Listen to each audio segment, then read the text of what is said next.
একদিন রাজা ইন্দ্রদুমের রাজসভায় রশিদ নামে এক ব্যক্তি এসে বলল, মহারাজ, উড়িষ্যার এক গোপন স্থানে ভগবান বিষ্ণু নীল মাধব রূপে পূজিত হচ্ছেন। আপনাকে অবশ্যই সেই পবিত্র স্থানটি খুঁজে বের করা উচিত। এই সংবাদ শুনে রাজা পরম আনন্দিত হলেন।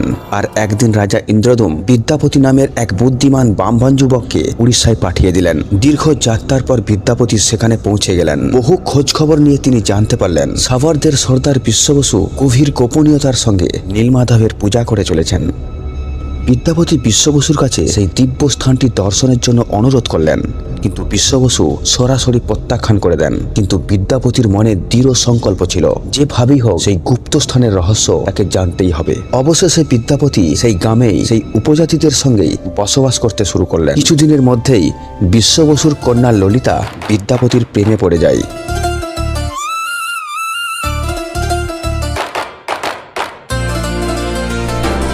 ধীরে ধীরে তাদের মধ্যে গভীর সম্পর্ক গড়ে ওঠে।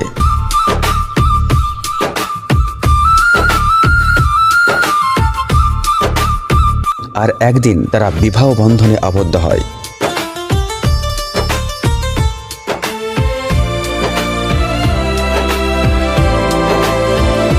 কিন্তু পথ তখনও অনেক বাকি।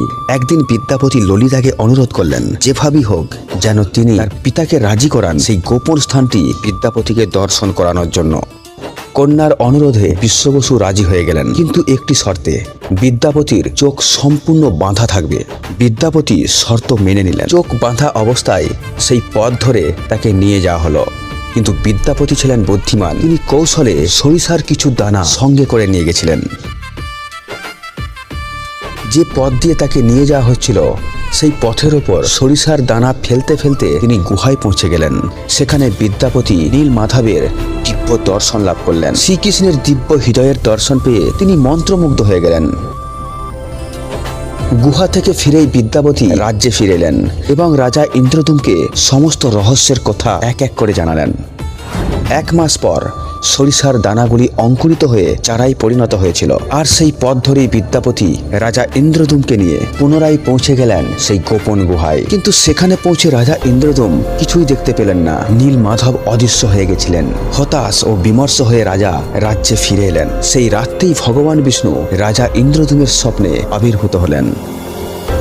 স্বপ্নে ভগবান রাজাকে যা বলেছিলেন তা শুনলে আপনারও গা শিউরে উঠবে। পরবর্তী কাহিনী শুনতে সঙ্গে থাকুন।